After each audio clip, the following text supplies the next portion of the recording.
Good afternoon, class. So today I'm going to start the new chapter that is socio-religious reforms. ठीक है, reform means क्या होता है? सुधारना. तो आपने देखा होगा जो लास्ट चैप्टर में हमने पढ़ा था कि ब्रिटिश रूल का कैसा इम्पैक्ट था. उसके अलावा हमारी इंडियन सोसाइटी में बहुत सारी क्या थी, ड्रॉबैक्स थे. तो जिसके सुधारने के लिए कुछ न्यू स्टेप्स उठाने पड़े और उसी के उसमें हमारे जो फॉरेनर जो अंग्रेज जो ब्रिटिश रूलर्स थे that also helped us a lot in getting rid of these drawbacks. चुप करते हैं, देखते हैं इस चैप्टर में क्या है. The 19th century witnessed major social reforms in India, है ना. 19th सेंचुरी में बहुत सारे सोशल रिफॉर्म्स हुए, समाज को सुधारने के लिए बहुत सारे इवेंट्स हुए. Most of this reforms were directed at certain social and religious custom that cause lot of sufferings to women and the people of lower cast.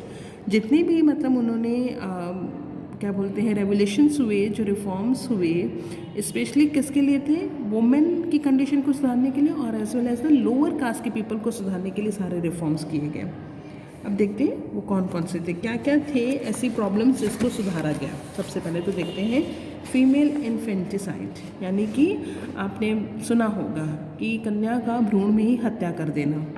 जब वो न्यू मतलब क्या होती है, रिलीज़ भी नहीं होती है और तब तक उसको अंदर ही मार देना. Since girl children were mostly considered a burden in India, female infanticide, the killing of an infant girl immediately after the birth. इसमें immediately after the birth लिखा है, लेकिन पहले क्या होता था, पता लगा के भी अंदर भी उसका मतलब आज ये बहुत ज़्यादा कम हो गया है, इलीगल है, लेकिन फिर भी कुछ लोग इसको करवाते हैं, पता लगाते हैं और अंदर ही कर पता चलता है, टेस्ट होता है कि अगर गर्ल है तो उसको गर्भ में ही क्या कर देते हैं, ख़त्म कर देते हैं. तो अब इसमें जैसे न्यू बॉर्न बेबी है, पैदा हुई तुरंत उसको फिनिश कर दिया गया. बहुत सारे सीरियल्स और मूवीज़ भी बनी हैं इसमें ऊपर. Sometimes children were also sacrifice in the name of religion. ठीक है, और किसी मतलब कोई बहुत बड़ा धार्मिक कार्य हो रहा है तो बच्चों की बलि देना भी कभी कभी ऐसा होता था. Acts like the Bengal Regulation Act of 1795 gradually reduced this practice. लेकिन एक एक्ट बनाया गया, एक लॉ बनाया गया बंगाल रेगुलेशन, जिसके तहत धीरे धीरे ये प्रैक्टिसेस कम होने लगी. दूसरा है child marriage and sati. Many women in the 9th century India were married off at a very young age, often to man who were much older. ठीक है, बहुत बड़ी उम्र के हैं, जो लड़का है बहुत बड़ी उम्र का है, एडल्ट है, और जो बच्ची है बहुत छोटी है. ये सारी प्रैक्टिसेस बहुत होती थी. इनफैक्ट अगर आप जाएंगे इंटीरियर में, बहुत ही रूरल एरिया में जो बिल्कुल डेवलप नहीं है, वहाँ पर अभी भी ये सारी प्रैक्टिसेस होती हैं. Since widow remarriage was usually not allowed once their husband died, many widows were forced on to their husbands funeral pyres. This custom of burning a widow alive on her husband pyre was called sati. Sati प्रथा के बारे में आप जानते रहे. जब husband is no more than the woman was used to kill herself on the funeral pyre, मतलब चिता में उनकी चिता के साथ जल देना, और इसको बोला गया था सती हो गई वो.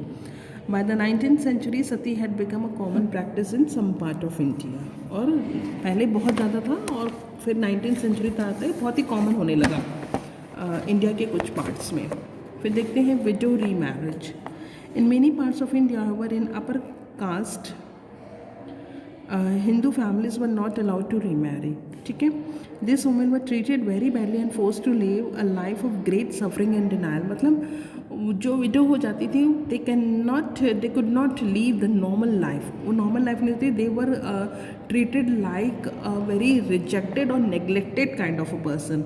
The child widows were the greatest sufferers, some of whom had lost their husband at tender age of 3 or 4. ठीक है, उनको पता ही नहीं शादी का मतलब और वो विडो हो जाती हैं 3 और 4 में. जैसे उनकी शादी हुई, सपोज लड़का मर गया, तो उनको पता भी नहीं कि what is the meaning of marriage, but they are still widow and they were treated like a unwanted person.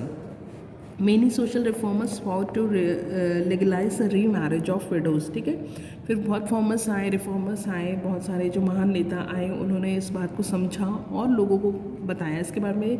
They also aware many people and also try to remove all this kind of practices. Social and religious reforms in India. With the coming of the Europeans in the 17th century, certain sections of India's society were exposed to new ideas like rationalism, humanism and liberalism. ठीक है, जब India में British rulers आते हैं, foreigners आते हैं, तब India की जो सोसाइटी के लोग कुछ कुछ नए वर्ड से अवेयर होते हैं, like rationalism, humanism, liberalism. They discovered the benefit of adapting a scientific and rational approach to life and religion. तब उनको लगता है, जो कुछ लोगों को लगा कि हम लोग काफ़ी पीछे हैं और हमको साइंटिफिक और रैशनल मतलब क्या होता है, तर्क, हमें समझना चाहिए what is right what is wrong. ऐसा नहीं कि जो हमें कम बड़े लोग पहले से जो प्रथा चलती है हरी है वो हमेशा सही हो. As a result they began to feel the need for reforms within the Indian society. तो कुछ जो महान लोग थे उनको लगा कि इंडिया में ऐसी बहुत सी बुराइयां हैं जिसको हमें रोकना चाहिए. This give rise to several social and religious movements in different parts of the country. The reforms slowly brought about changes in Indian society, but social customs are not easy to change. ठीक है, बहुत लोग आगे आए और उनको change करने की कोशिश की, but it's very difficult to change. While certain sections accepted these reforms, many Orthodox Hindus opposed them. कुछ लोग माने, कुछ लोगों ने विरोध किया. The impact of these reforms, the opposition to it was first felt in Bengal. सबसे पहले जो इम्पैक्ट था इन रिफॉर्म्स का और जिस लोग इसके विरोध में थे, सबसे पहले कहाँ देखा गया, बंगाल में. तो now in the next session we will learn about what happened in the Bengal during the 17th to 19th century. Thank you.